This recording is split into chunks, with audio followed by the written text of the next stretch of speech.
Si on te parle mal au travail et que tu te demandes si c'est toi qui exagères, c'est pas un hasard. Un job peut être exigeant, mais un job ne doit jamais te faire douter de ta valeur. Et aujourd'hui, si tu te demandes si le problème c'est toi, je te propose de rester jusqu'à la fin de cette vidéo.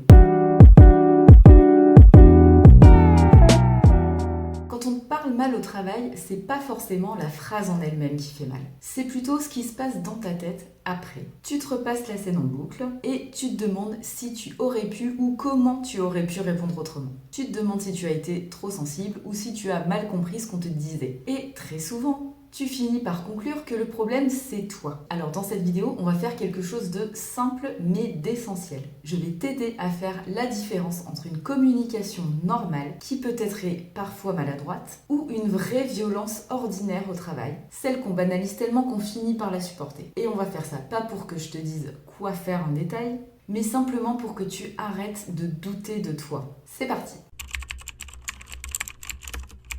Avant de parler de ce qui va pas, je pense que c'est important déjà de poser le cadre. Parce que non, déjà, tout n'est pas toxique. On a tendance à banaliser ce mot ces derniers temps, mais tout n'est pas toxique. Parce qu'un environnement de travail sain peut aussi être exigeant. Et évidemment qu'il va y avoir des deadlines, de la pression, des désaccords à un moment donné, c'est obligatoire. Donc parmi les situations normales, on peut retrouver un ton ferme, mais qui reste toujours respectueux. Un feedback éventuellement sur ton travail, mais pas sur ta personne. Un désaccord sans humiliation ou encore un recadrage clair, ponctuel, bien expliqué. Parce que être reprise sur un dossier, ce n'est pas censé être humiliant. Et si tu as des tendances perfectionnistes comme ça pouvait être mon cas avant, n'oublie pas que être reprise sur un dossier, ce n'est pas forcément être rabaissé. Ne pas être d'accord avec toi, ce n'est pas non plus forcément te manquer de respect. Un cadre professionnel peut être exigeant sans être humiliant. Et ça, c'est une nuance qui est vraiment fondamentale. Là où ça dérape, c'est quand la parole devient une arme. Parce que ce qui n'est pas normal, c'est quand on ne critique plus ton travail, mais toi, personnellement, ta personne. C'est des phrases qui peuvent ressembler par exemple à « tu es trop sensible, faut apprendre un petit peu à encaisser, hein. On peut plus rien dire avec toi ». Ou alors quand l'humiliation est déguisée subtilement ou pas en humour un peu pourri. Du style « oh bah ça va, c'était pour rire ». Ou encore « tu prends vraiment tout mal ». Un autre petit signal sympathique aussi, c'est la bien connue culpabilisation. Oh là là, avec tout ce qu'on fait pour toi quand même, hein. Ou encore franchement, tu pourrais être reconnaissante. Et un dernier petit signal qui est quand même assez courant, c'est les règles à géométrie variable. Du style, on te reproche quand tu as 5 minutes de retard, mais on ne te dit rien évidemment quand tu fais des heures sup qui ne sont pas payées. Et parfois, c'est même pas des mots, ces situations, c'est juste des silences, des mépris, de l'ignorance en réunion, ou juste le fait de parler de toi mais sans toi. Et au final, c'est pas vraiment une seule phrase isolée qui fait la violence. C'est la répétition et l'impact que ça a. Si tu doutes aujourd'hui, c'est pas parce que tu es fragile, c'est parce que tu es fatigué. Fatigué de t'adapter, fatigué de faire des efforts et fatigué de vouloir bien faire. Ce qu'on a tendance à faire, c'est qu'on ne remet pas en question le système, c'est qu'on se remet en question soi-même. Et cette situation, c'est encore pire quand on a vécu ou quand on est dans le burn-out. Déjà parce qu'on a envie et peut-être un petit peu besoin de se prouver qu'on peut bien faire. Et on ne veut surtout pas replonger et surtout pas faire de vagues. Encore plus si on a été absent au travail pendant un long moment. Et je pense que ça a aussi à voir un petit peu avec notre éducation. J'en parlais juste hier soir avec des amis où à la suite du livre que j'ai lu, j'en ai fait un petit post sur Instagram. Tu pourras aller voir si tu veux, je te remettrai l'image ici.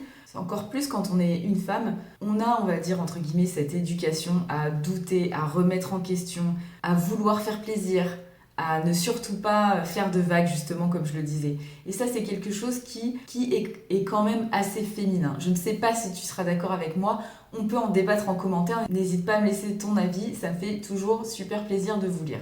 Et si en plus on peut avoir un débat intelligent, alors là, il n'y a pas de souci, tu peux y aller. Mais en tout cas, ce qu'il faut retenir, c'est que le doute n'est pas un signe que tu te trompes. C'est souvent juste un signe que quelque chose ou quelqu'un dépasse les limites que tu as essayé de mettre en place. Maintenant, je te propose de faire un petit test de ressenti parce que, évidemment, il y a un indicateur qui ne ment jamais. C'est celui de ton état intérieur. Alors, je te propose de te poser ces différentes questions. Comment est-ce que je me sens pendant les échanges ? Comment est-ce que je me sens après ? Est-ce que je me sens respectée ? Est-ce que je me reconnais encore dans la personne que je deviens au travail ? Et un petit exemple personnel ici, parce que dans ma première vie pro, j'étais dans le marketing et dans les achats. Et franchement, à la fin de mes journées, je me demandais toujours qu'est-ce que je faisais là et pourquoi je faisais ce que je faisais. Et à la fin de mes journées, je me sentais vraiment totalement déconnectée de qui j'étais. Et au final, c'est normal parce que je n'étais tout simplement pas alignée avec mes valeurs, donc je m'éteignais à petit feu. Parce que quand ton travail te met en conflit avec ce que tu es profondément, c'est pas toi qu'il faut réparer, c'est la situation qu'il faut regarder en face et affronter. N'oublie pas qu'un environnement sain ne te fait pas perdre le respect de toi-même. Une petite nuance quand même. Dire que ce n'est pas normal et dire qu'il se passe des choses qui ne sont pas normales, ça ne veut pas dire que tu dois partir demain. Parce que encore une fois, c'est pas tout blanc ou tout noir. Mais ça veut déjà dire que tu as juste le droit de nommer ce qu'il se passe. Et nommer, en prendre conscience, c'est déjà reprendre du pouvoir sur la situation. Et n'oublie pas, un job ça se retrouve alors que ta santé rarement. On arrive à la fin de cette vidéo, j'espère qu'elle t'a parlé.